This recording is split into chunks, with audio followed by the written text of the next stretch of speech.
The drive to the warehouse took 15 minutes. Compared to the hour-long commute to my previous job, this felt like a vacation. I pulled into the employee parking lot of the large, gray building in Newark, New Jersey, 10 minutes early for my first day.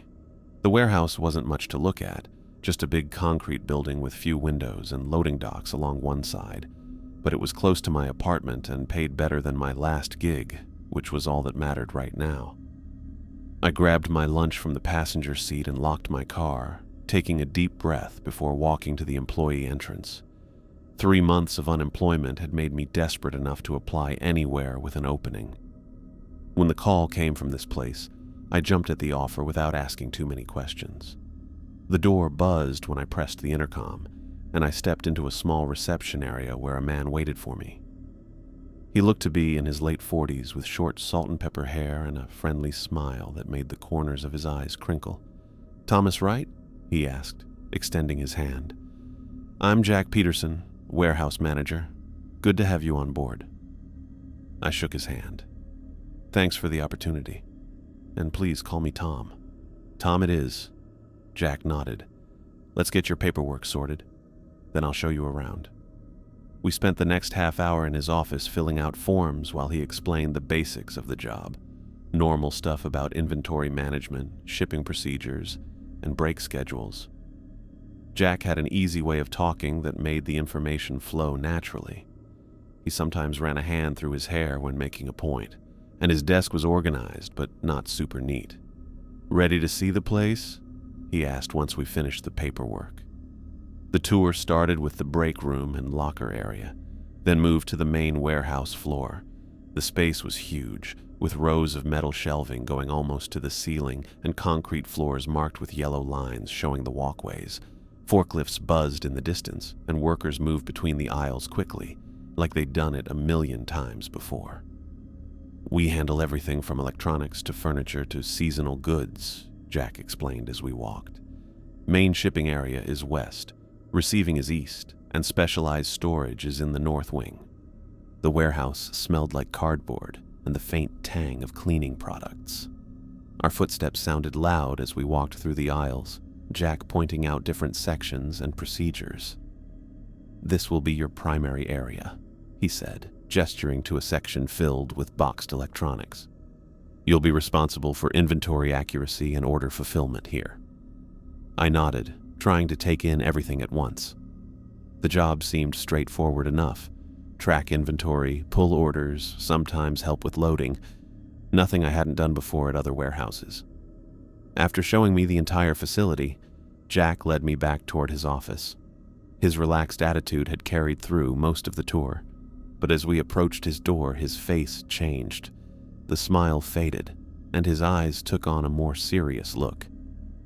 "One more thing before you start," he said, his voice dropping slightly. "We have some specific procedures here that everyone needs to follow." He opened his desk drawer and pulled out a typed sheet of paper. The heading read "Warehouse Rules" in bold letters. He handed it to me with an unexpectedly serious expression. "These aren't suggestions, Tom. They're mandatory for all employees." I took the paper, expecting standard safety guidelines about proper lifting techniques or forklift operation. Instead, my eyes landed on a list that made me almost laugh, until I noticed Jack wasn't smiling. 1.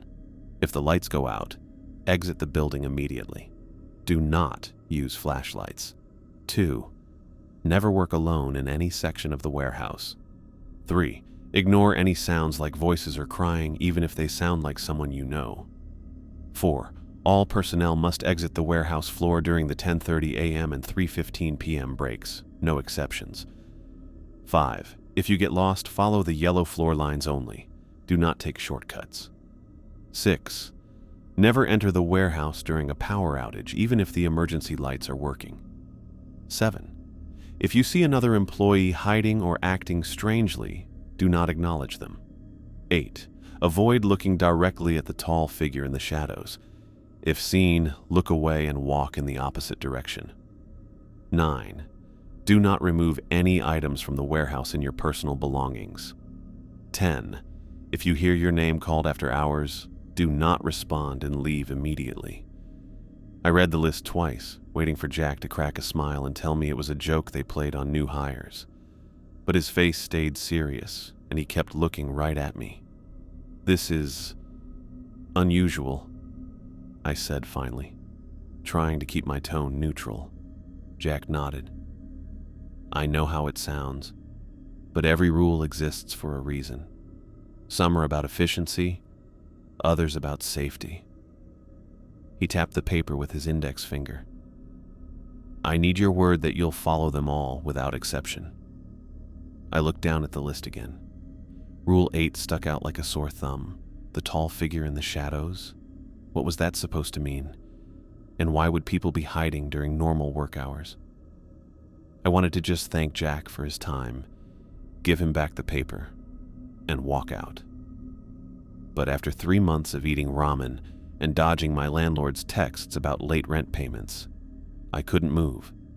The job paid $18 an hour with benefits after 90 days. My bank account couldn't handle another week of unemployment. "Sure," I said, folding the paper and putting it in my pocket. "I'll follow the rules." Jack looked at my face for a moment longer, then nodded, his smile coming back, but not really reaching his eyes. "Good. Let's get you started then." The rest of the morning went by in a blur of training videos and inventory procedures. By lunchtime, I had almost forgotten about the strange list until the 10:30 break came around. I saw all the workers immediately stop what they were doing and head to the break room way faster than you'd expect for a regular break. Jack showed up beside me. Break time, everyone off the floor. I followed him to the break room, where employees were eating snacks or scrolling through their phones. Nobody looked worried or acted like anything was weird, but I noticed how they all kept away from the door back to the warehouse floor. At 10:45, Jack stood up. "Break's over. Back to work." The afternoon went smoothly. I shadowed a supervisor named Mark who showed me how to process orders and use the inventory tracking system. Around 2:30, I was left on my own to practice pulling items for an order when I spotted a woman ducking behind a pallet several aisles away. She had light brown hair in a ponytail and moved with quick, nervous steps. When she came out from behind the pallet, she looked around like she was checking if anyone had seen her. Our eyes met briefly before she quickly looked away. Later, I ran into her in the break room during the mandatory 3:15 break. "I'm Tom," I said, sitting across from her with my coffee. "First day." "Emily Turner," she replied quietly, her eyes darting to the door and back. "Been here about 8 months." "How do you like it?" I asked. She shrugged. "It's a job." Her fingers tapped nervously on the table surface.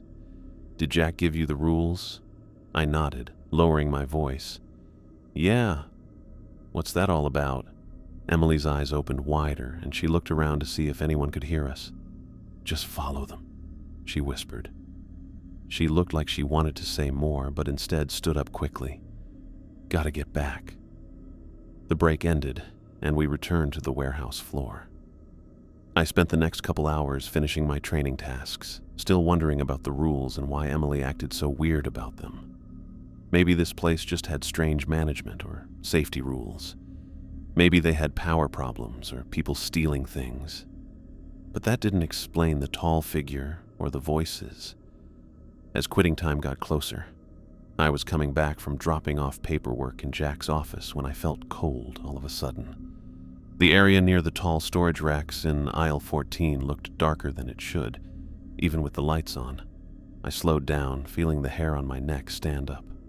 Between 2 rows of shelving, I saw something move from the corner of my eye. Something really tall and thin, moving in a weird way that didn't seem human. When I turned to look straight at it, nothing was there. Just shelves with boxes and normal dark spots in the early evening. Rule 8 popped into my head. Avoid looking directly at the tall figure in the shadows. I couldn't move for a second, then shook my head. It was just my imagination. Because of those strange rules and first-day stress, I probably saw another worker, or maybe just a dark spot from the shelving. That had to be it. But as I walked to the time clock to punch out, I couldn't shake the feeling that something had been there. Something tall and watching. I remembered Jack's serious face when giving me the rules and Emily's nervous looks. What had I gotten myself into? I needed this job, but now I wondered what exactly came with it. On my drive home, I kept checking my mirror more than usual, with the list of rules in my pocket. After a week at the warehouse, I'd fallen into a comfortable groove with the job itself. The scanning, inventory checks, and order fulfillment were straightforward enough. What wasn't normal was how everyone moved around the place. I watched Karen from shipping take an extra 30 seconds to walk around aisle 14 instead of cutting through it to reach the loading dock. Rick always whistled loudly when walking past certain sections as if announcing his presence. Nobody ever mentioned it, but everyone's behavior showed they took the rules seriously. We all had clocks in our heads by now. At exactly 10:25 a.m., employees would start wrapping up whatever they were doing, no matter how urgent. By 10:29, the warehouse floor cleared out completely. I'd asked Mark from receiving about it on my third day. "Just how it's done here," he'd said, shrugging as he punched in for his lunch break. "Don't overthink it." I wasn't scheduled for inventory duty until my second week. Jack paired me with Emily for my first check in the East Wing, but she'd called in sick that morning. I wasn't worried. The task seemed simple enough, and the scanner did most of the work. "You're good to handle this on your own?" Jack asked, checking his clipboard. "I can pull someone else if you're not comfortable." "I'll be fine," I said. The job involved scanning barcodes and checking physical counts against the system. Basic stuff. Jack looked up from his clipboard. "Remember rule number 2? I nodded. Rule 2. Never work alone in any section of the warehouse. I thought that meant after hours. "It applies all the time," Jack said.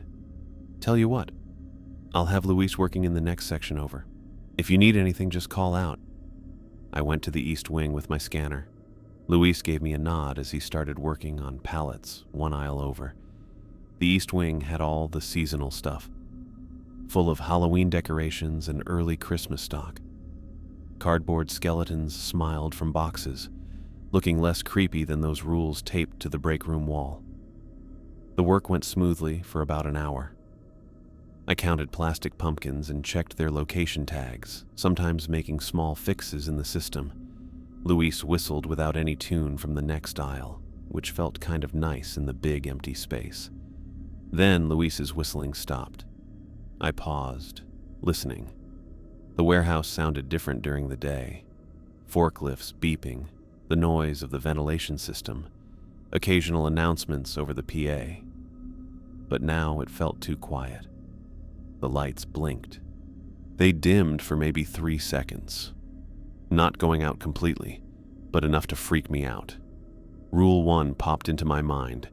If the lights go out, exit the building immediately. Do not use flashlights.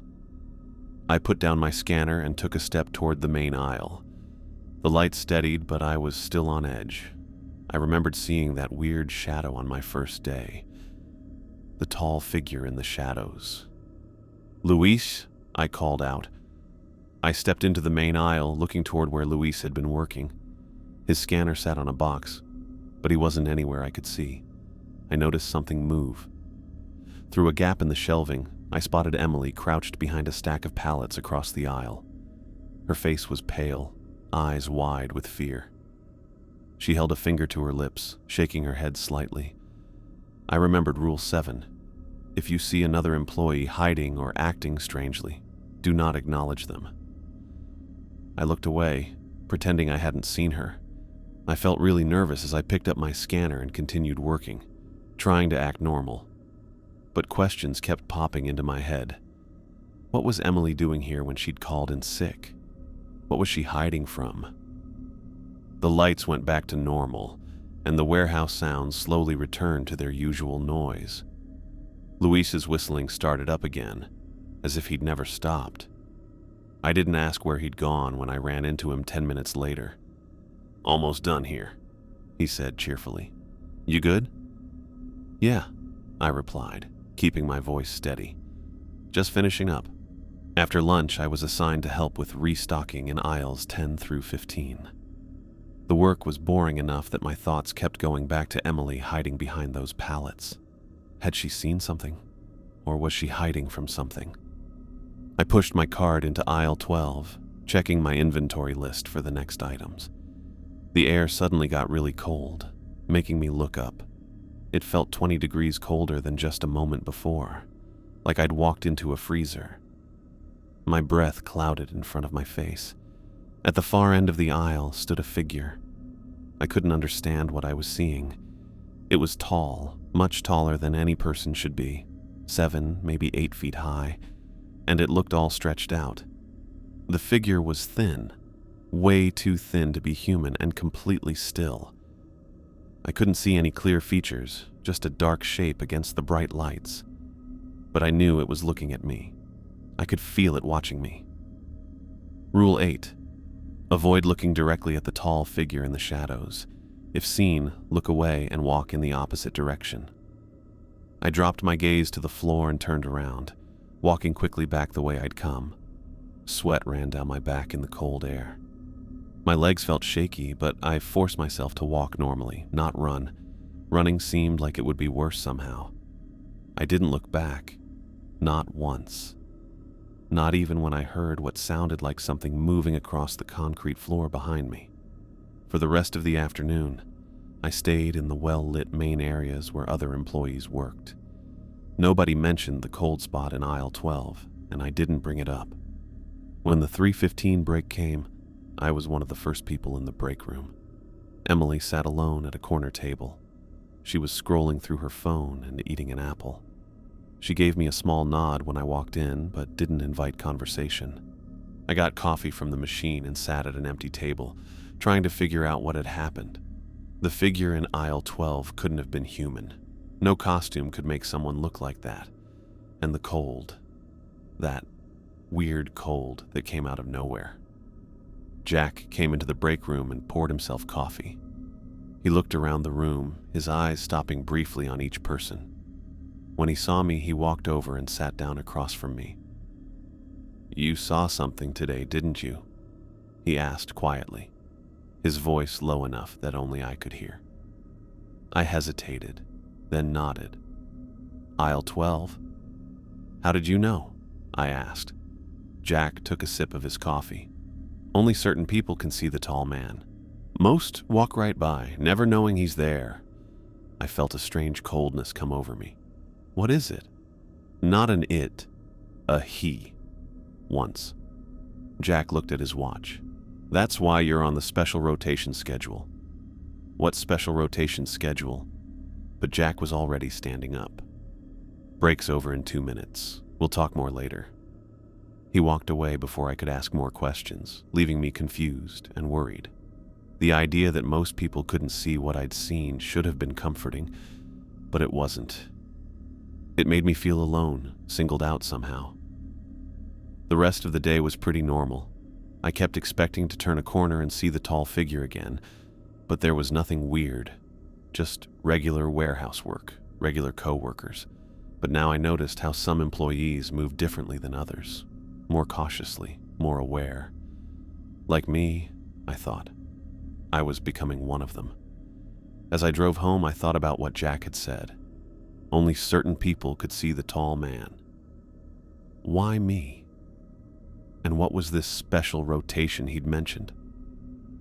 I checked my rearview mirror more times than necessary all the way home, half expecting to see a too tall shadow in the back seat.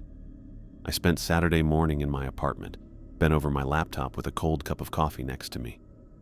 What I'd seen at the warehouse, that super tall shape in aisle 12 and Emily hiding in terror, kept stuck in my head. After 2 bad nights of sleep, I decided to look into it more. The search bar waited for me to type something. I typed, "Newark warehouse, unusual occurrences." Nothing useful came up, just news about regular accidents and union disputes at various industrial sites. I tried different combinations. Strange rules, warehouse, New Jersey, tall figures, Newark storage facility, haunted warehouses. Each search led to dead ends or ghost hunting websites with no real information. Then I tried something more specific. Newark warehouse building history. This gave better results. I found records showing the building had been built in 1978, pretty new compared to other industrial buildings in the area. But what caught my attention was its location. The records showed the warehouse was built on land where Eastwood Mental Institution used to be, which had run from 1924 until 1976. I clicked on a link to an old newspaper article with a grainy black and white photo of a harsh-looking brick building with barred windows. The headline read, "Tragedy at Eastwood. 37 dead in asylum fire."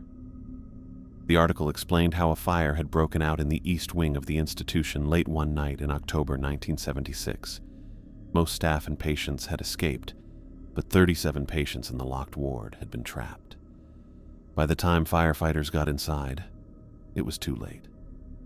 I read through several more articles about the fire. Some mentioned rumors of neglect and questionable treatment practices at Eastwood. One report from 1977 suggested that experimental therapies had been done in the basement levels, though officials denied these claims. After the fire, the remaining building had been torn down, and the land sat empty for nearly 2 years before being sold to a development company that built the warehouse. My search then took another turn when I typed Newark warehouse employee disappearances. The results made my stomach drop. Over the past 40 years, there had been at least 6 cases of employees who had simply vanished. Police reports labeled most as people who left by choice, people who had quit without notice or moved away suddenly. But family members often disagreed with these conclusions, insisting their loved ones would never leave their lives without explanation. I found a local news article from 2011 about a woman named Maria Vasquez who had worked at the warehouse for 3 months before disappearing. Her car was found in the employee parking lot, but she was never located. The case remained unsolved. Another article from 2004 mentioned an employee named Derek Chen who had quit suddenly after working the night shift. According to his roommate, Chen had been acting strangely in the weeks before his disappearance, complaining about voices at work and becoming increasingly paranoid. I sat back in my chair, rubbing my eyes. The connections were too strong to be random. A mental institution with rumors of experimental treatments burns down, killing dozens of patients. Years later, a warehouse built on the same site has strange rules about voices, figures in shadows, and employees who vanish without explanation. I closed my laptop and got ready for bed, but sleep was rough, filled with dreams of tall shadows moving through endless aisles. Monday morning arrived with gray skies and a steady drizzle that matched my mood. I walked into the warehouse with new awareness, noticing how employees naturally avoided certain areas. The normal buzz of a workplace, the small talk, the complaints about Monday, the coffee runs, existed alongside unspoken boundaries that everyone followed. During lunch, I spotted Emily sitting alone in the corner of the break room. She looked tired, dark circles under her eyes making her face look worn out. I grabbed my sandwich and walked over. "Mind if I join you?" I asked. She glanced up, hesitated, then nodded. "Free country." I sat across from her, unwrapping my sandwich slowly. "Been here long?" 8 months, she replied automatically, the same answer she'd given when we first met. "Do you like it?" I asked, keeping my tone casual. "It pays the bills." She took a small bite of her salad. I lowered my voice. "Emily, I need to ask you something about the rules." Her fork stopped halfway to her mouth. She set it down carefully. "What about them?" "I did some research this weekend. About this place. About people who've worked here and disappeared." Emily's eyes darted around the room, checking who might be listening. Most employees were engaged in their own conversations or looking at their phones. "Not here," she whispered. "Meet me by the loading dock at the end of lunch." We finished eating in silence. When the lunch period ended, I headed to the loading dock. Emily was already there, standing in a corner away from the other workers who were returning from break. "You shouldn't be asking questions," she said when I approached. "Not if you want to keep working here." "I've seen things, Emily. The tall figure in aisle 12. I saw you hiding the other day when you called in sick. What's going on here?" She crossed her arms tightly across her chest. "Look, we all see different things. That's how it works. What I see might not be what you see. But the rules, they're about whatever's in this building, aren't they? The voices, the figures." Emily looked down for a bit, then back at me. "People who break the rules don't last long here. I've seen it happen." "Like who?" "Carlos," she said quietly. "He worked in shipping for about a year. One night he was finishing up some paperwork after hours. He heard someone call his name from the storage area. 'Rule 10, I said. "If you hear your name called after hours, do not respond and leave immediately." Emily nodded. He answered, went to check who was calling him. The next morning they found his ID badge by the loading dock. Nothing else. That gave me the creeps. What happened to him? Nobody knows. The official story was that he quit without notice. But his car was still in the parking lot for 3 days before someone drove it away. She swallowed hard. Then there was Diane. She used the restroom during the 10:30 break. What happened? She never came out. When security checked, the bathroom was empty, but her purse was still on the sink counter. I thought about Rule 4. All personnel must exit the warehouse floor during the 10:30 a.m. and 3:15 p.m. breaks. No exceptions. Why those specific times? I asked. Emily shook her head. I don't know, but I've worked here long enough to know the rules keep us alive. She checked her watch. Break's over. We should get back. As we walked back to our stations, Emily grabbed my arm. Listen, Tom, whatever you found out this weekend, whatever you're thinking about doing, be careful. This place. She trailed off, then added, just follow the rules. The afternoon shift dragged on. I kept thinking about what Emily had told me, connecting it with my weekend research. The patients who had died in the fire at Eastwood, the experimental treatments, the voices and figures in the warehouse. Around 2:30, I was assigned to inventory a section in the north wing that hardly anyone ever visited. The shelves here had specialty items that weren't ordered often, custom equipment parts and discontinued products. Dust had settled on many of the boxes, suggesting they hadn't been moved in months. As I looked over items in the back corner, I noticed something odd about the wall. A section of it didn't quite match the surrounding concrete. The color was slightly different, and there was a thin seam running around what looked like it could be a door. I glanced around to make sure no one was watching, then pressed against different spots on the wall. Nothing happened. Then I noticed a small metal plate at floor level that looked like an electrical outlet cover. When I pushed it, I heard a soft click, and a section of the wall swung inward slightly. My pulse racing, I pulled the hidden door open wider and looked inside. It was a small office, maybe 10 by 12 feet, with no windows. The air smelled musty and unused. A metal desk sat against one wall, filing cabinets against another. A single bulb hung from the ceiling, connected to a pull chain. I stepped inside and pulled the chain. Yellow light filled the room, showing dust covering everything. This place hadn't been used in years. The filing cabinets contained personnel records dating back to the early 1980s. I flipped through them quickly, noting names and dates. Many files had red stamps marking employees as terminated or resigned. A few had different notations, transferred or simply missing. On the desk was a leather-bound book. I opened it carefully and found a handwritten journal. The name Raymond Cooper, Security, 1985 to 1992, was written on the inside cover. I started reading entries at random.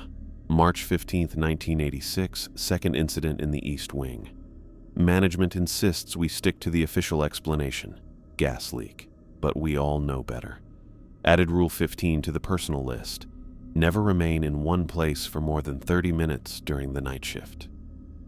July 7, 1988. The woman in white appeared in the third-floor bathroom mirror again. Johnson saw her this time. He quit the next day. Rule 19. Never look directly into bathroom mirrors after 6 p.m. November 2nd, 1990. Storage room incident, 3 missing. Official report will say they quit. God help us. Adding rule. 23. Storage room in Section C remains locked at all times. The journal contained dozens of entries, each documenting strange occurrences and adding new rules. Raymond had apparently kept his own expanded list beyond the official 10 rules given to employees. I pulled out my phone and quickly took photos of several pages, including the entries about the woman in white and the storage room incident. I wanted to read the entire journal, but I'd already been gone too long. Someone might come looking for me. I placed the journal back exactly as I'd found it and shut off the light. As I pulled the hidden door closed, I heard footsteps approaching. I quickly moved to the nearest shelf and pretended to be checking inventory. Jack came around the corner just as I finished adjusting a box on the shelf. He stopped, looking at me and then at the wall behind me where the hidden door was. "Finding everything okay, Tom?" he asked. His tone was casual, but his expression was unreadable. "Yeah, just double-checking these part numbers," I said, holding up my inventory scanner. The system showed some discrepancies. Jack nodded slowly, his eyes never leaving mine. "Interesting area to find discrepancies." "I go where the system sends me," I said, trying to sound nonchalant. "Of course." Jack paused, then added, "You know, Tom, curiosity is a good quality in an employee. Shows initiative. But in a place like this, it's also important to know when to leave things alone." The warning was clear, though his tone stayed friendly. "Just doing my job," I replied. Jack stared at me for what felt like minutes. "Well, if you need any clarification about your duties, my door is always open." As he turned to leave, he added, "By the way, the 3:15 break is in 10 minutes. Don't lose track of time back here." I watched him walk away. He knew. Somehow he knew I'd found the hidden office. But rather than getting angry, he'd almost seemed expectant, like he'd been waiting for me to discover it. I looked back at the wall hiding the secret door. I couldn't stop thinking about Raymond Cooper's journal entries, Emily's stories, and everything I'd researched. This warehouse had something weird going on beyond just strange rules and tall figures in dark corners, and Jack Peterson was in on it. The alarm for the 3:15 break went off, and I headed for the break room, my phone feeling heavy in my pocket with all the photos I'd taken. I needed to read those journal entries more carefully.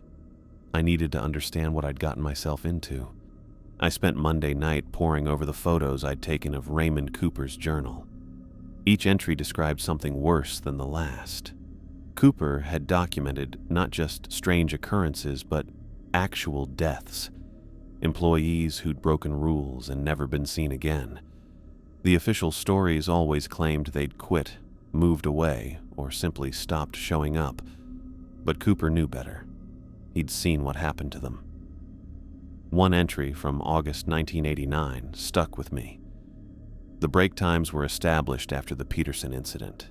The entities become more active at these hours, as if feeding on the energy of the building. All personnel must exit the floor during these periods. I barely slept. Every time I closed my eyes, I pictured the tall figure from aisle 12. According to Cooper's journal, there wasn't just one of them. There were many, each trapped in its own section of the warehouse. And they weren't alone. Other things lurked in the shadows, things that whispered names and copied voices they'd heard before. Tuesday morning arrived with gray skies and a steady rain. I pulled into the parking lot 15 minutes early, hoping to talk to Emily before my shift started. But as I approached the employee entrance, I saw Jack standing there with a young guy I didn't recognize. The new employee was tall and lanky with sandy blonde hair, probably mid-20s. He looked way too relaxed, like someone who still thought this was just a normal job. "Tom, good timing," Jack said when he spotted me. "This is Michael Bailey. He's starting today." Michael, This is Tom Wright. He's been with us for about 2 weeks now. Hey, what's up? Michael extended his hand with an easy smile. I shook it, noticing how relaxed he seemed. I'd probably looked the same on my first day, before I knew what was really happening in this place. Mike's fine, he added. No one calls me Michael except my mom when she's mad. Nice to meet you, I said. You're starting in inventory? Shipping department, Jack answered. I thought you could show him around after orientation. Since you're still relatively new yourself, the tour route should be fresh in your mind. I nodded, not particularly wanting the responsibility but not seeing a way to refuse. Perfect, Jack said. Let's get the paperwork started then. Tom will meet you in the break room in about 30 minutes. As they walked toward Jack's office, I went to my locker to put away my lunch. Emily was already there, arranging items in her locker. New guy starting today, I said quietly. Emily glanced toward the hallway where Jack and Michael had disappeared. Hope he's a rule follower. He seems pretty casual, confident type. She closed her locker with a soft click. Those are the ones who don't last. I wanted to tell her about Cooper's journal, about the entries I'd read, but other employees were coming in now. Instead, I asked, "Can we talk later? I found something yesterday."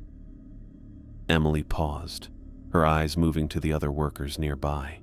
Loading dock, lunch break. 30 minutes later, I met Jack and Michael in the break room as requested. Jack handed me a clipboard with orientation materials and the warehouse floor plan. I have a supplier meeting this morning, Jack explained. Can you handle showing Mike around? Make sure you cover all the standard areas, especially the emergency exits and break schedule. Sure, I said, taking the clipboard.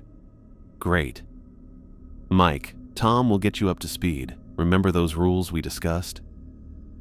Jack gave Michael a meaningful look before heading toward the administrative offices.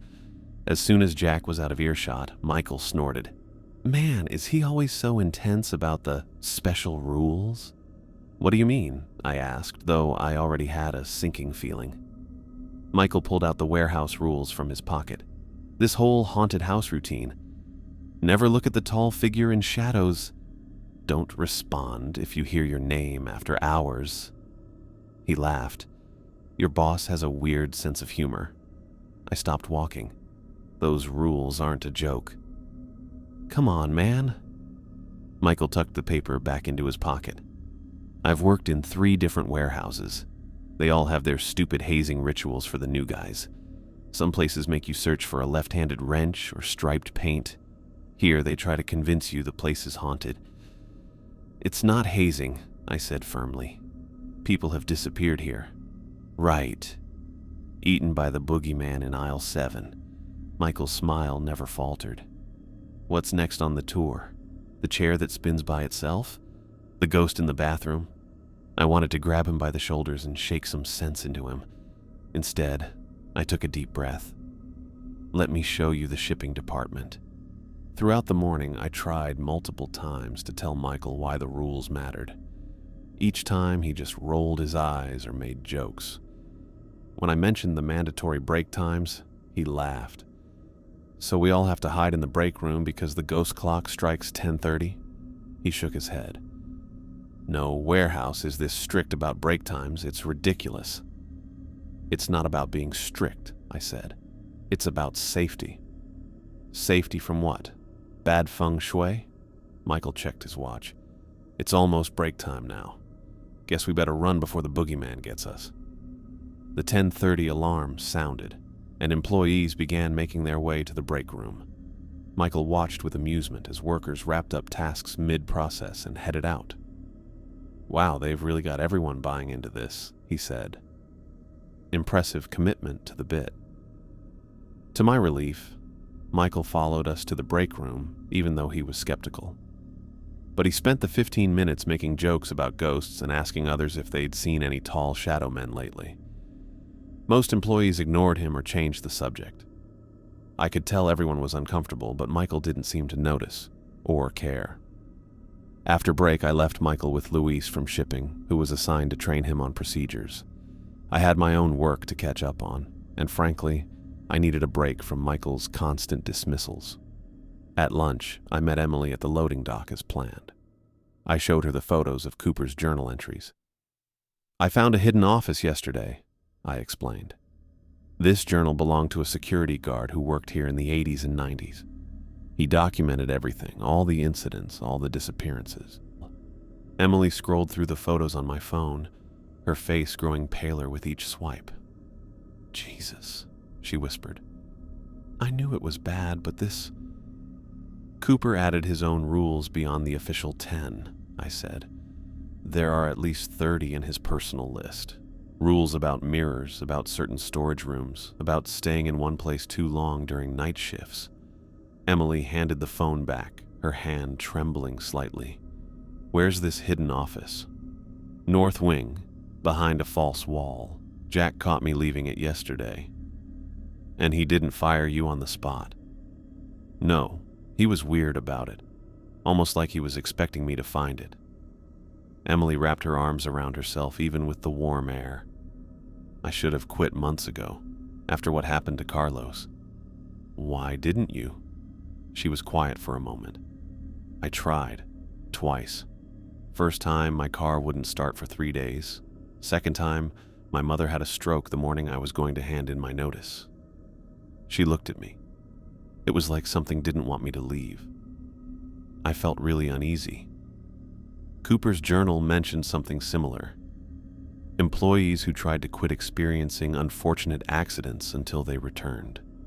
What about the new guy? Emily asked, changing the subject. The one you were showing around this morning. Michael. He thinks the rules are a joke, some kind of hazing ritual. Emily shook her head. That's how it starts. They laugh, they break a rule, they disappear. Then we get told they quit without notice. I tried to warn him. Some people can't be warned, Emily said. They have to see for themselves. By then, it's usually too late. The afternoon dragged on. I checked the shipping area twice and saw Michael working with Luis, still looking completely unconcerned. At one point, I overheard him joking about the haunted warehouse rules to a delivery driver who just looked confused. Around 2:45, I passed Michael restocking shipping supplies. Breaks at 3:15, I reminded him. Make sure you're in the break room. Yes, sir, Ghost Captain, he said with a mock salute. Wouldn't want the shadow people to get me. I clenched my jaw. This isn't a joke, Michael. Mike, he corrected. And yeah, it kind of is. Look, I get it, you're in on it. Keeping up the act for the new guy. But I'm not falling for it.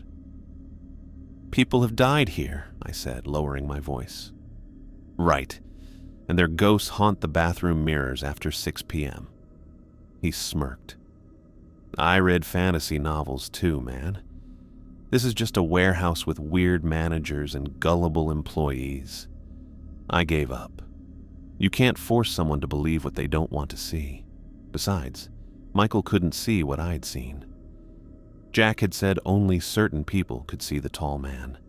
Maybe Michael was lucky enough to not see any of it. At 3:10, employees started finishing up their work. The warehouse felt different right before break time. Everyone seemed on edge. It wasn't just people wanting their break. It was fear. I walked to the break room, checking the clock nervously. Michael was nowhere to be seen.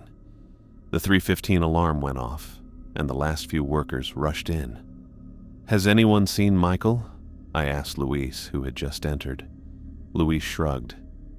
He said he needed to finish labeling some packages. I told him to hurry, but he trailed off, looking uncomfortable. He's still out there? I moved to the break room door, which had a small window looking out onto the warehouse floor. Through it, I could see Michael casually walking between aisles, clipboard in hand, apparently checking inventory tags. He's going to get himself killed, I muttered. Emily appeared beside me, peering through the window. Is that the new guy? Out there alone? I nodded. He thinks the rules are a joke. Should we tell Jack? Jack's not here. Supplier meeting, remember? Michael kept walking down the aisles, all alone on the warehouse floor. He looked at his watch and smiled. looking around at the empty space like he was enjoying breaking the rules. Then it happened. Every light in the warehouse went out at once. 1 second, the floor was lit up by hundreds of fluorescent tubes. The next, it was pitch black. The break room lights stayed on, making a weird contrast between our lit room and the darkness outside. A single alarm went off, a deep horn that stopped after 3 seconds. Then nothing. Rule 1 popped into my head. If the lights go out, leave the building right away. Don't use flashlights. But Michael was out there, alone. In the darkness, something moved. At first, I thought I was seeing things. Then I saw them clearly. Darker spots in the blackness, moving in a strange way. Not just one tall shape, but many. They came from different parts of the warehouse, sliding instead of walking. Michael just stood there, holding his clipboard against his chest. From the break room, I could see his face change from confused to scared as he spotted the moving shadows. "What the fuck?" I heard him say, his voice carrying in the silence. The shadows circled him, getting taller and clearer. There were at least 5 of them, each about 7 or 8 feet tall, with arms and legs that looked too long and skinny. They didn't have actual faces, just darker spots where eyes and mouths should have been. "Hello," Michael called out, his voice higher now. "Is this part of the joke? Because it's not funny." The figures kept circling, getting closer each time around. Michael tried to back away, but they had him surrounded. "Tom?" he called, panic rising in his voice. "Luis? Anyone?" Rule 9 kept playing in my head. Never enter the warehouse floor during a power outage. No matter what you see or hear, remain outside. Emily gripped my arm. "Don't even think about it," she whispered. Michael's face had gone white. He could see them now, really see them. Whatever had kept him from seeing these things before was gone. He was seeing the truth of the warehouse for the first time. One of the figures reached out with an impossibly long arm. It moved like water, flowing rather than extending. Michael tried to slap it away. "Get off! What is this?" His voice cracked with terror. The figure's dark arm touched Michael's shoulder. He screamed, so loud and scared it filled the whole building. The clipboard fell to the concrete floor as Michael stumbled backward. The emergency lights kicked on, dim red bulbs that didn't help much. In that red light, I saw the figures crowd around Michael. His screams stopped suddenly. I couldn't stand it anymore. I ignored the rules, even with Emily pulling at my arm. I pushed open the break room door and ran onto the warehouse floor. "Michael!" I shouted. The emergency lights blinked, and the warehouse went dark for several seconds. When they came back on, the tall figures were gone. So was Michael. All that was left was his clipboard on the concrete floor. Jack called an emergency meeting 30 minutes later. By then, the main lights had been fixed, and a maintenance team had shown up to fix the circuit breaker issue. But everyone knew it wasn't just an electrical problem. We all met in the conference room, the entire day shift standing in awkward silence. Jack came in last, his face blank. "I'm sure you're all aware of the incident this afternoon," he began, his voice calm and professional. "I want to assure everyone that the power failure has been addressed, and there's no cause for concern." No one spoke. No one looked at each other. "As for Michael Bailey," Jack continued, "he has decided the position wasn't suitable for him and will not be returning." Jack looked at me from across the room. Our eyes locked. The message was clear. This is what happens when the rules are broken. "We'll continue operations as normal tomorrow," Jack concluded. "Remember, your safety is our primary concern. That's why we have guidelines in place." The meeting ended, and everyone walked out quietly. No one mentioned Michael's scream or how he disappeared. It was like they'd already accepted the official story and forgotten what really happened. I stayed back, waiting until I was alone with Jack. "He didn't quit," I said flatly. Jack straightened a stack of papers on the conference table. "Tom, I understand this is difficult to process, but the rules exist for a reason. He was taken by those things. I saw it happen. What you saw, Jack said carefully, was a new employee who chose not to follow clearly stated protocols. The consequences of that choice are unfortunate, but not unexpected. And now what? We just pretend he never existed? File a report saying he quit? Jack looked at me. His face softened a bit. What would you have me do? Tell everyone the truth? That things we can't understand took one of their coworkers because he broke a rule? That these beings have been here for decades, taking people who don't respect the boundaries? I had no answer. Go home, Tom, Jack said. Get some rest. Tomorrow will be a normal day just like always. On my way out, I took a detour past where Michael had been standing. The clipboard had been removed, but in the harsh fluorescent light, I noticed something else. A small, dark stain on the concrete floor. I crouched down for a closer look. Blood. Not much, just a few drops. But enough to confirm that whatever had happened to Michael wasn't as simple as quitting his job. As I stood up, I caught Jack watching me from the end of the aisle. He didn't say anything. He didn't need to. We both knew what had happened to Michael Bailey, and we both knew the rules would continue to be enforced, not by management, but by whatever controlled this warehouse. After what happened to Michael, I couldn't just go back to normal. I kept seeing his face in that moment when he finally understood, when the truth about the warehouse revealed itself to him just before he vanished. The official story was that he'd quit, but I knew better. We all did, even if no one talked about it. I needed answers, not more mysteries. The next morning I called in sick. Jack seemed to accept my excuse without question, though something in his tone suggested he knew I wasn't actually ill. I spent the day going through Raymond Cooper's journal photos again, looking for anything I might have missed. One name kept showing up in Cooper's later entries: Sarah Mitchell. According to the journal, she had been a logistics coordinator from 1989 to 1991. Cooper wrote about her as one of the few employees who understood what we're really dealing with. More importantly, she had survived. Cooper's final entry mentioned that she had quit after the incident in the East Wing and actually managed to leave, one of the rare employees who got away from the warehouse. If she was still alive, I needed to find her. It took most of the day, but putting together Cooper's details with social media searches and public records finally gave me something useful. A Sarah Mitchell of the right age lived in Hoboken, only about 20 minutes from the warehouse. The property records lined up with the timeline. She'd bought a small house there in 1992, a year after leaving her job. I thought about calling first, but decided against it. This wasn't a conversation to have over the phone, and I worried she might hang up if I mentioned the warehouse. Instead, I drove to Hoboken after dinner, finding her address in a quiet neighborhood of modest homes. The house was small but well kept, with neatly trimmed hedges and potted plants on the porch. I sat in my car for several minutes, practicing what to say.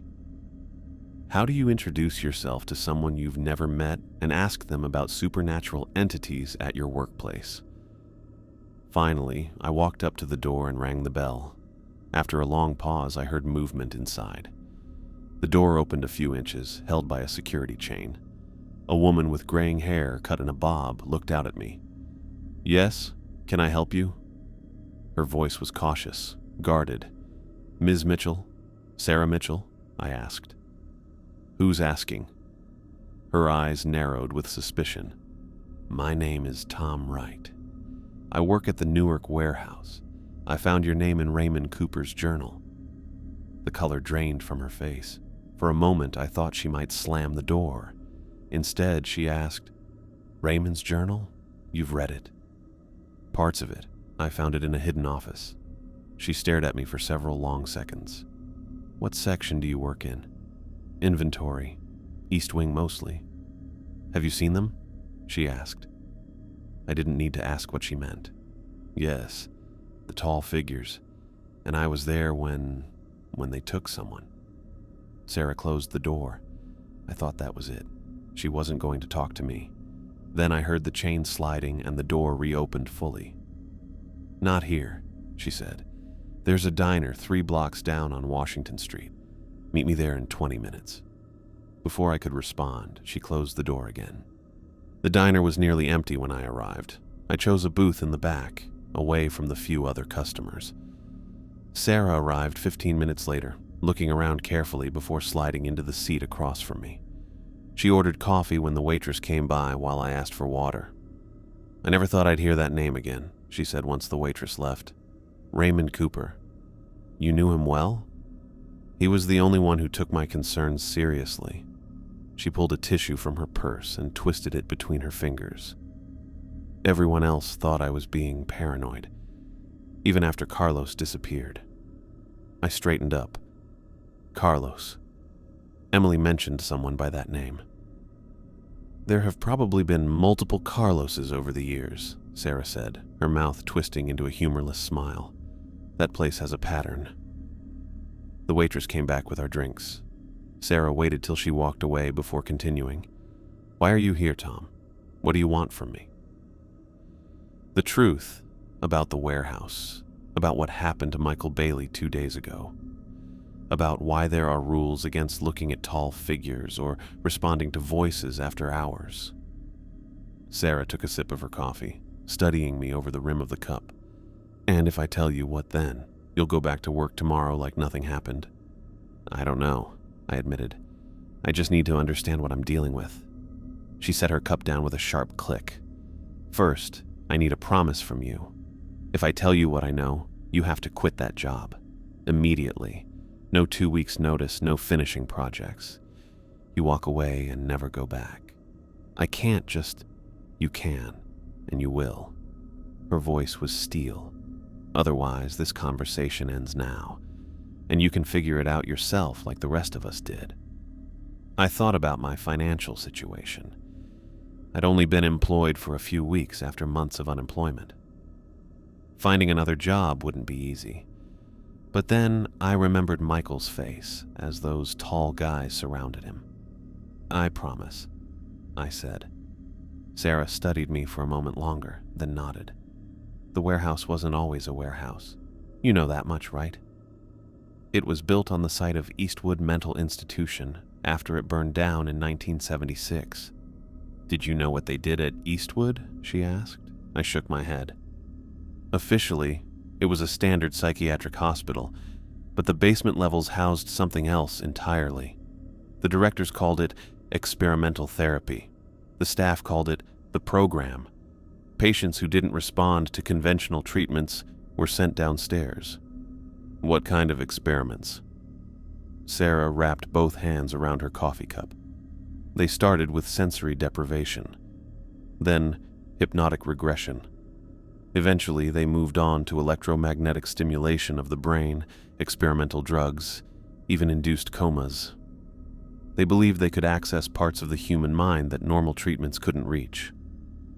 "That sounds like torture, not therapy," I said. "It was. And it changed the patients, but not in the ways the doctors expected." Sarah lowered her voice. "Have you ever heard of thought forms? Entities created by concentrated belief or emotion? Like imaginary friends? More like manifestations. The experiments opened doorways in the patients' minds. Things came through. Or maybe the patient's consciousness went elsewhere and brought something back. No one knows for sure. But suddenly the patients who underwent these treatments started exhibiting abilities. They could move objects without touching them. They knew things they couldn't possibly know. Some could cause physical effects in others, pain, hallucinations, even physical wounds. I thought of the tall figures I'd seen, the weird way they moved. The tall figures in the shadows. Sarah nodded. Former patients. Their physical bodies are gone, but something of them remains. Something not quite human anymore. "And the voices? The crying that we're supposed to ignore?" "Those who died in the fire. 37 patients, most from the secure ward where the experiments took place. The fire started in the east wing, your section. I got the creeps. So when the warehouse was built, they built it right on top of the old foundation. They didn't even clear all the debris, just poured concrete over the ruins and started fresh. Sarah leaned forward. But the entities didn't go away. They were bound to that site, to the memory of what happened to them. When construction crews reported strange occurrences, the owners brought in specialists. What kind of specialists? Various kinds. Some with scientific backgrounds, others more esoteric. They determined that moving the entities was impossible. The only option was containment. The waitress approached to refill Sarah's coffee. We sat in silence until she left. The rules aren't safety guidelines, Sarah continued, her voice barely above a whisper. They're containment protocols. Each one exists because someone died. The break times at 10:30 and 3:15. Those are when the entities are most active. Everyone clears the floor because that's when the boundaries are thinnest.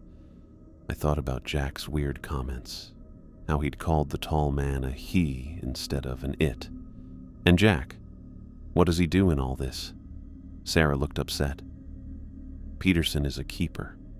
There's always one at the site. They do rituals that keep those things from getting out. The last keeper was there when I worked at the warehouse. Diana Reeves. She trained Jack before she died. What do you mean, her time ended? Keepers don't retire, Tom. The role takes a toll. Eventually, they have to find a successor or the containment fails. I remembered what Jack had said about certain people being able to see the tall man. And only certain people can be keepers? Those who can perceive the entities clearly. Not everyone can, you know. Some employees work there for years and never see anything unusual. Others, like you and me, see them from the beginning. Sarah reached across the table and grabbed my wrist. That's why you need to quit. Now, before Jack realizes what you are. What I am. A potential successor. Her grip tightened. I was one too. That's why I had to leave before Diana could choose me. I made myself forget what I'd seen, and eventually the connection weakened enough for me to break away completely. I pulled my hand back. You're saying Jack might try to make me the next keeper? Not might. Will, if he hasn't already started grooming you for it. Sarah's eyes held mine. The entities are always testing the boundaries, looking for ways out. If they escaped that building, what would happen? I don't know exactly, and I don't want to find out. But based on what I saw during containment breaches, it wouldn't be limited to the warehouse. These things can affect minds, manipulate perceptions, cause physical harm. Imagine that loose in a city. I tried to process everything she'd told me. Mental patients subjected to experimental treatments, entities from beyond normal reality, a warehouse built as a prison for them, rules written in blood. It sounded insane, but after what I'd seen, I couldn't dismiss it. Remember your promise, Sarah said as we prepared to leave. Quit tomorrow. Walk away from that place while you still can. I will, I assured her. As I drove home, Sarah's warnings kept playing in my head. I thought about how Jack had been acting lately. He seemed almost happy when he caught me leaving that hidden office, and the way he watched me after Michael disappeared was weird. Was he sizing me up to take Michael's place? I barely slept that night. Every time I closed my eyes, I saw those tall figures surrounding Michael. I heard his last scream before he was gone.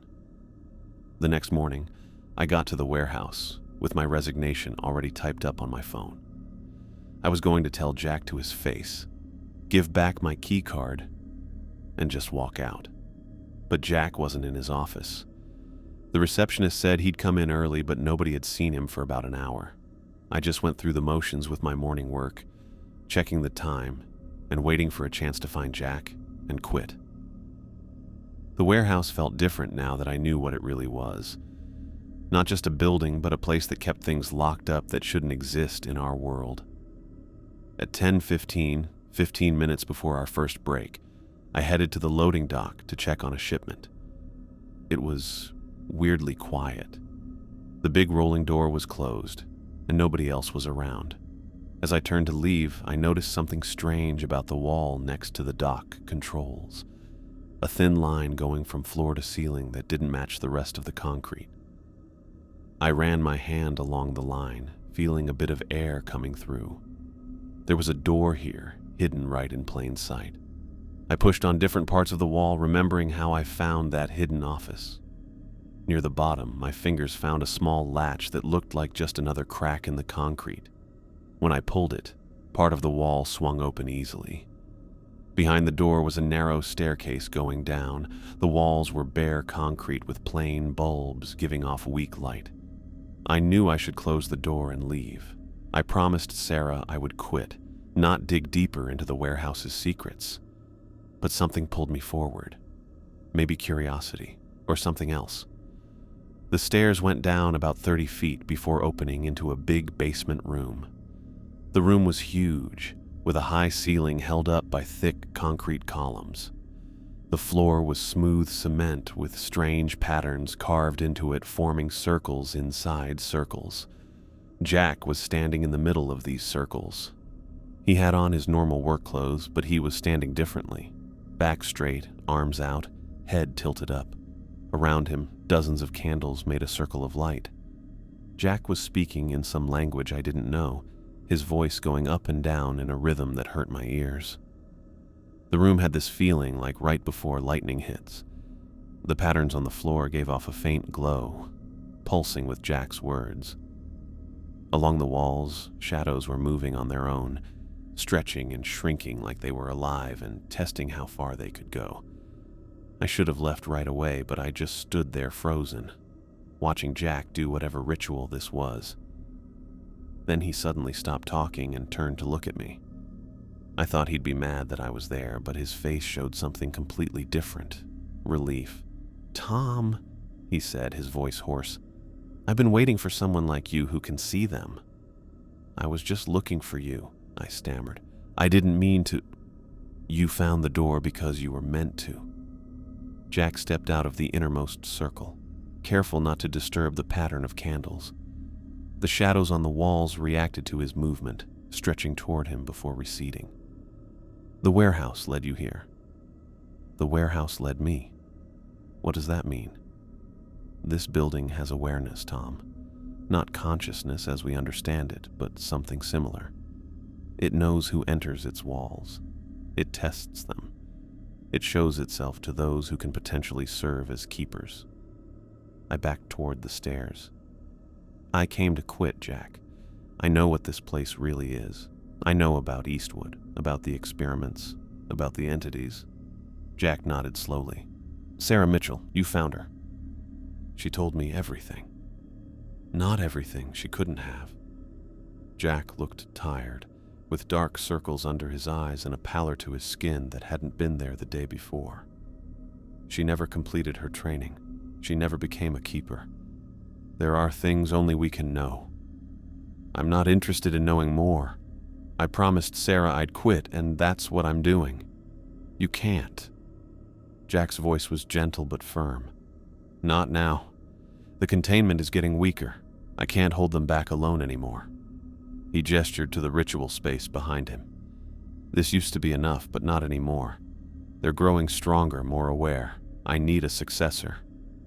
Find someone else. Don't you understand? There is no one else. Not here, not now." Jack took a step toward me.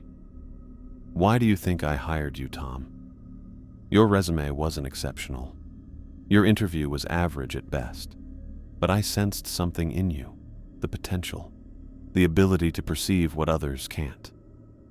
I remembered my first day, how Jack's mood had changed when he gave me the rules, how he'd looked at my face, checking for a reaction. "You knew from the beginning," I suspected. "Then you saw the tall man in aisle 12, and I was certain." Jack looked over his shoulder at the chalk circles. "The entities are becoming more aggressive. You saw what happened to Michael. That was just the beginning. "What happens if the containment fails completely?" I asked, though I wasn't sure I wanted to know. "Chaos. Death. The entities don't understand our world or its rules. They experience time and space differently. Their mere presence warps reality around them." Jack closed his eyes briefly. "I've been keeper for 15 years. Diana before me lasted 12. The role demands sacrifice, but it's necessary." A thought occurred to me. If these entities are so dangerous, why not just demolish the building? Start over somewhere else? "You think that wasn't considered?" Jack shook his head. "After the fire, before the warehouse was built, they tried to cleanse the site. Religious leaders, paranormal researchers, even government specialists. Nothing worked. The entities were bound to this location so deeply that destroying the physical structure would only release them without the containment measures we've established." One of the shadows along the wall stretched toward us, looking like a tall, thin human with impossibly long arms. Jack looked at it, muttered something under his breath, and the shadow moved back. "The boundaries are weakening by the day," he said. "I need someone to help me maintain them. Someone who will eventually take my place when I can no longer serve." Jack's eyes met mine. "I need you, Tom.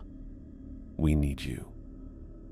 I thought about Sarah's warning, about my promise to her, about the normal life I'd have if I walked away now, but I also thought about what might happen if the creatures escaped, if the things that took Michael were free to move beyond these walls. "I just stock inventory," I said weakly. "I'm not equipped for this." "Neither was I when Diana chose me," Jack replied. "The role changes you, prepares you." He held out his hand. "I'm not asking you to decide this minute, just to stay, to learn, to understand what's at stake." The shadows on the walls moved again, looking like faces for a few seconds, weird, pained expressions that quickly went back to just being darkness. I felt stressed about what to do next. I could stay and maybe get stuck in this place with all its scary stuff, or I could go and worry about the containment breaking without someone to take over. "What exactly would helping you entail?" I asked, still not committing. Jack's shoulders relaxed slightly. "For now, just knowledge. I'll teach you the history, the rituals, the true nature of what we're containing. Later, you'd participate in the maintenance of the boundaries." He pointed to the chalk circles. "This is just one of several anchors throughout the building. Each must be regularly reinforced." I took a deep breath. "I need time to think about this." "Of course, but not too long." Jack looked at the ritual space once more. "The 10:30 boundary maintenance is due to begin soon. You should return upstairs before then." As I turned to leave, Jack added, "Tom, whatever you decide, do not tell the other employees what you've seen here. Knowledge." 2 nights after my encounter with Jack in the basement, I pulled into the warehouse parking lot for my evening shift. Something felt off right away. The building was dark against the night sky, not a single light on in any window. The usual outside lights were off, with only the dim parking lot lights showing anything. I checked my watch, 8:17 p.m. I wasn't early or late. The warehouse should have been busy with the evening shift by now. As I got out of my car, Jack came out from the shadows near the employee entrance. He stood there waiting, his face looking super pale in the weak parking lot lights. He looked stiff and nervous instead of his usual confident self. "It's happening," he said as I approached. No greeting, no explanation. Just those 2 words that sent a chill through me. "What's happening?" I asked, though I already knew the answer. "The containment. It's failing faster than I anticipated." Jack pulled a key card from his pocket. "We need to go inside." I looked at the dark building, remembering Rule 9. Never enter the warehouse floor during a power outage. "The power's out." "This isn't a regular outage." Jack swiped his card at the reader. The door clicked open despite the lack of electricity. "They're testing the boundaries. Come with me, now." Every instinct told me to get back in my car and drive away, to keep the promise I'd made to Sarah Mitchell. But I followed Jack into the darkness, letting the heavy door swing shut behind us. Inside, the temperature dropped at least 20 degrees. My breath clouded in front of my face as Jack switched on a flashlight, breaking another of the warehouse rules. The light showed the empty reception area as we walked in. "The night shift?" I asked. "I sent everyone home when it started." Jack moved toward the hallway leading to the warehouse floor. Said it was an electrical issue that needed repair. As we entered the main warehouse, the flashlight beam caught something moving across the wall to our right. A shadow moving sideways, even though nothing was there to make it. Another shadow moved across the floor, went through a support column, and kept going on the other side. "They're becoming more active," Jack said, his voice tight. "More independent." I watched the shadows move around, testing boundaries, stretching into shapes that looked almost like people before fading away. "What changed? You said this was happening faster than you expected." Jack pointed his flashlight toward aisle 12, where I'd first seen the tall figure. "It's been building for months, years really, but there was a surge tonight." He looked at me. "I think they sense a potential change, a new keeper." We walked through the warehouse floor, Jack's flashlight lighting our way. I noticed it got colder as we passed certain areas. Near the east wing, my ears popped like the air pressure had suddenly changed. A soft whispering sound seemed to follow us, too quiet to make out any words. Jack led me to the hidden door by the loading dock. It opened when he touched it, showing the stairs going down into the dark.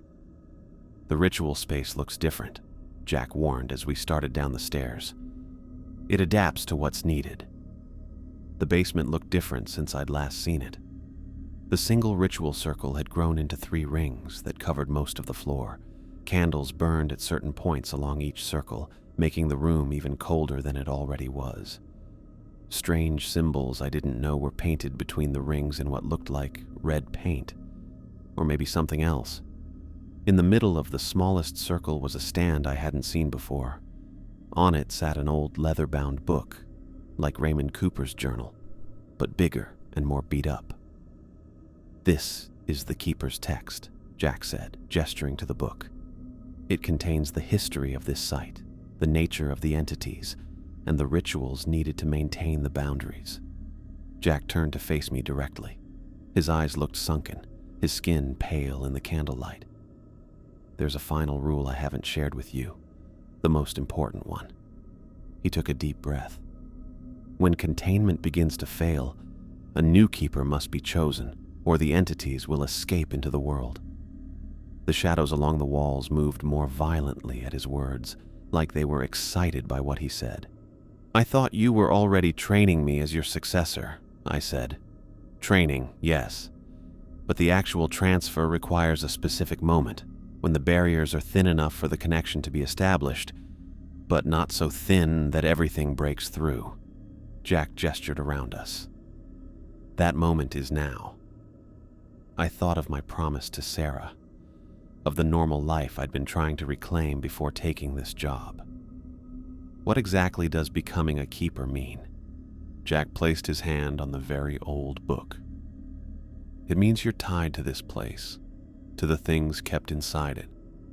After we do the ritual, you can't leave the warehouse for more than 12 hours at a time. If you stay away longer, it starts to hurt, and it gets worse the longer you're gone. Plus, the stuff inside gets harder to keep locked up." 12 hours.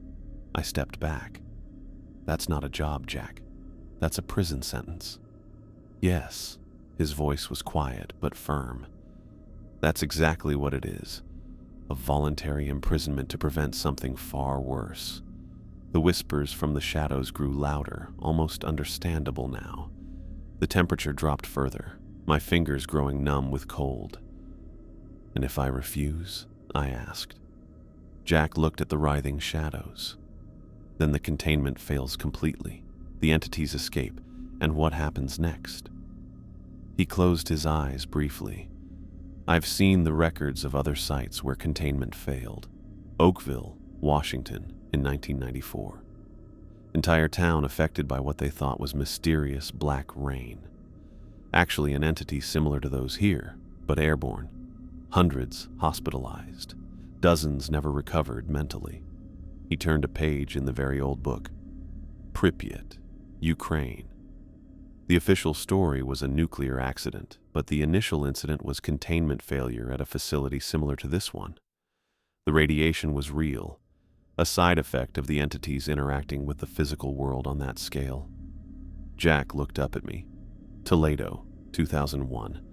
An abandoned hospital that housed 3 entities from a project similar to Eastwood. Containment failed when the last keeper died without a successor. The entities escaped into a 10-block radius. Official reports called it mass hysteria, possibly caused by contaminated water. 47 people killed themselves within a week. 17 more committed violent acts against others with no prior history of aggression. I felt sick. You're saying these things could cause disasters that large? Potentially worse. Jack's voice was steady. The Eastwood entities are more numerous and more powerful than most other containment sites. They've been here longer, feeding off each other's energy, growing in the darkness. The shadows looked darker around us now, with shapes that kind of looked like faces. I noticed that same tall, skinny figure I'd seen in aisle 12 standing by the far wall. It didn't move while it watched us talk. "Why me?" I asked, my voice barely above a whisper. "Out of everyone who's worked here, why choose me?" "Because you can see them clearly, because you understand the danger they pose, because despite your fear, you came back after witnessing what happened to Michael." Jack stepped closer. "And because they recognize you too. They've tested you, observed you. The tall one in particular seems curious about you." I looked where Jack was looking to see the tall shadow figure. Like it knew we were watching, it moved its blank head a little. "This has to be voluntary," Jack continued. "The ritual doesn't work otherwise. The connection won't form properly unless you accept it willingly." I closed my eyes, trying to think through my options. I could walk away right now, get in my car, drive home, never return. But what would happen to the people in Newark if the containment failed? What bad things could happen if these things escaped into a city full of people? "How long?" I asked. "How long would I be bound to this place?" "Until you find your own successor. It could be years, decades even." Jack's shoulders slumped slightly. "Diana held the position for 12 years before finding me. I've been keeper for 15. And what happens to you if I accept?" "I'll be free of the connection, free to leave." Jack gave a tired smile. "Though after so long, I'm not sure I remember how to live a normal life anymore." The whispers from the shadows got louder, more pushy. The tall person took a step toward us, moving smoothly. "They're growing impatient," Jack warned. "The decision needs to be made soon." I thought of Sarah Mitchell, who had gotten away from being picked as a keeper. She warned me to quit before it was too late. I promised her I would walk away. But that was before I knew what was really at stake, how dangerous it would be if the containment broke down. I thought of Emily, of Luis, of all the warehouse employees who had no idea what was under their feet, of the people living in the neighborhoods around the warehouse, of Michael, who died because he didn't believe. "What do I need to do?" I asked finally. Relief washed over Jack's face. "Step into the innermost circle. Place your hands on the book. I'll perform the ritual that transfers the connection from me to you." I approached the chalk circles hesitantly. The candles blinked as I stepped over the outermost line, their flames bending away as if from a strong wind. The air got even colder within the circles, my breath clouding heavily in front of me. As I crossed the second line, the whispers suddenly stopped. The shadows along the walls went still, all of them seeming to watch intently. The tall figure had moved closer, now standing just at the edge of the ritual space. I paused at the edge of the innermost circle. This was my last chance to turn back. to keep my promise to Sarah, to have any semblance of a normal life. What exactly will I feel when the connection forms? I asked, stalling. Pain, initially, Jack said honestly. Then awareness. You'll sense each entity individually. Know where they are, what they're doing. Feel when they test the boundaries. The warehouse itself will become an extension of your consciousness in a way that's difficult to explain. I took a deep breath and stepped into the innermost circle. The very old book lay open on the pedestal before me, its pages covered in text I couldn't read and diagrams that hurt my eyes to look at directly. I placed my hands on the open pages as Jack had instructed. Jack began speaking in the same language I'd heard him use during my previous visit to the ritual space. The words made it hard to breathe. The candles around us flared higher, their light getting stronger without providing any warmth. The shadows began to move again, more frantically now. They stretched toward the ritual circles but couldn't cross the boundaries marked by the candles. The tall figure watched without moving, focusing on me. As Jack continued the ritual, I felt something change inside me, a pulling feeling in my chest. The pain started gradually, a dull ache that quickly got worse until it hurt all over my body. I gritted my teeth, fighting the urge to pull my hands away from the book. The pages beneath my fingers grew warm, then hot, though they didn't burn. Symbols from the text seemed to move, crawling up my wrists and disappearing beneath my skin. Jack's voice rose to a shout as he completed the ritual. The final words carried through the basement with force, rattling the candles and sending the shadows into a frenzy of movement. Then everything stopped. The candles froze mid-blink. The shadows went completely still. In that moment of perfect silence, I felt it. A rush of awareness flooding into my mind.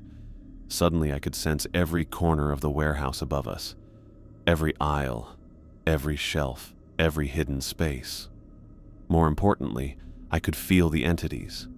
Dozens of them, spread throughout the building. Some were dormant, barely conscious. Others were active, testing boundaries, searching for weaknesses. I could identify each one individually. The tall one that had watched me in aisle 12. The whisperer that mimicked voices I knew. The cold spot in the east wing that drained energy from anything nearby. The moment of stillness broke. Pain shot through my body as the entities realized what had happened. They pushed against the barriers, testing this new connection, trying to break free. I gasped, doubling over but keeping my hands firmly on the book. "Direct them back," Jack instructed urgently. "Use the connection, push them away from the boundaries." I didn't understand how, but somehow I knew what to do.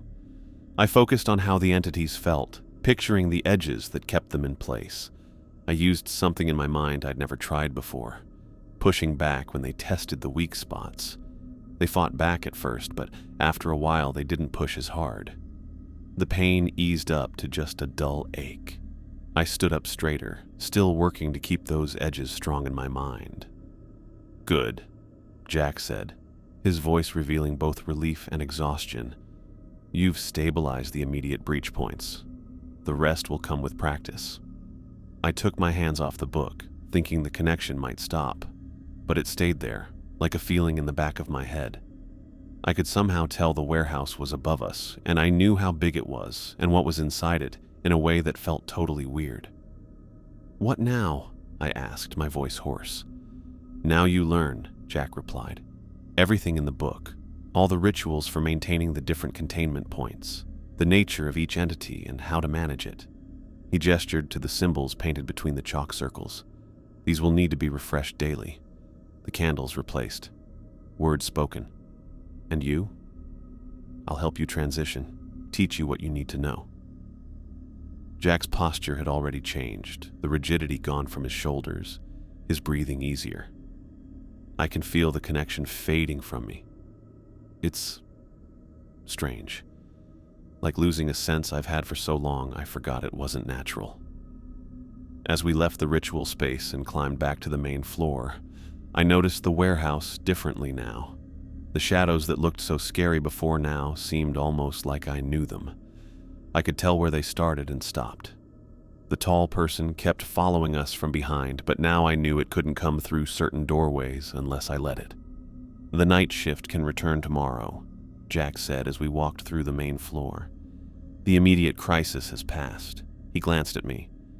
Though you'll need to be here most of the time now, especially at first, while you're learning to maintain the boundaries properly. I nodded, the reality of my decision hitting me.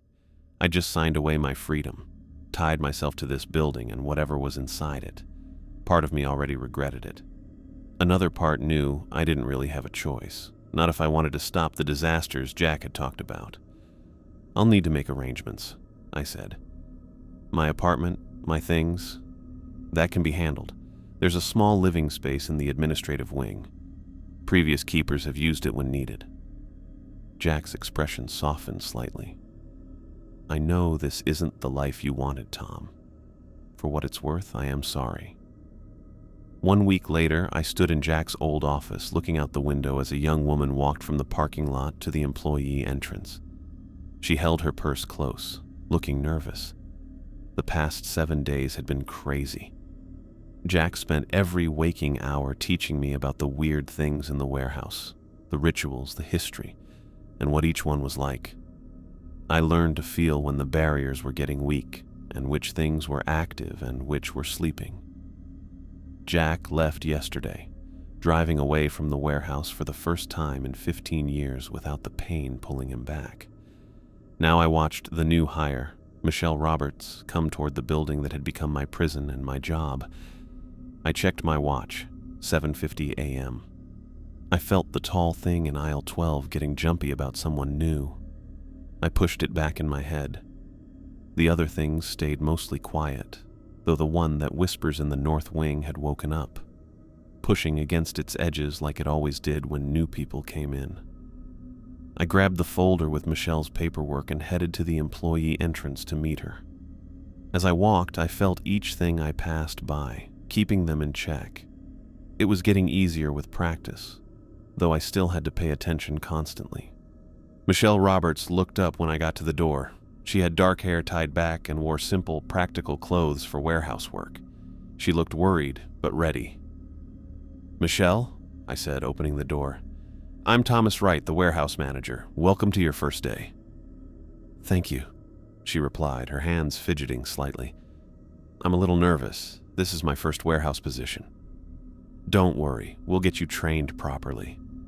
I led her toward what had been Jack's office, now mine.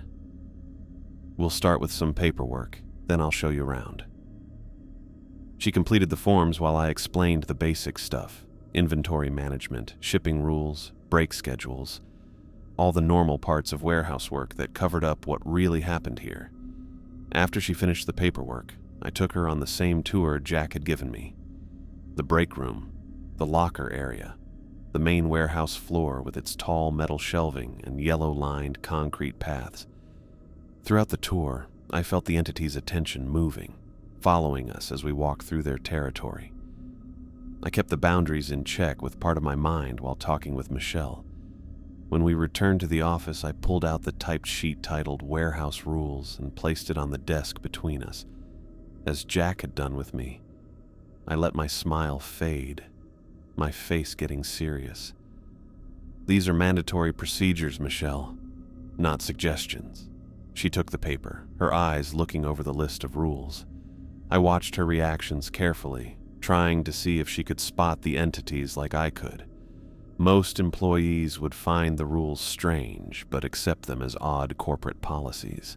Those who could actually see would react differently. As Michelle read about not acknowledging the tall person in the shadows, her eyes got a little wider. When she reached the rule about never responding,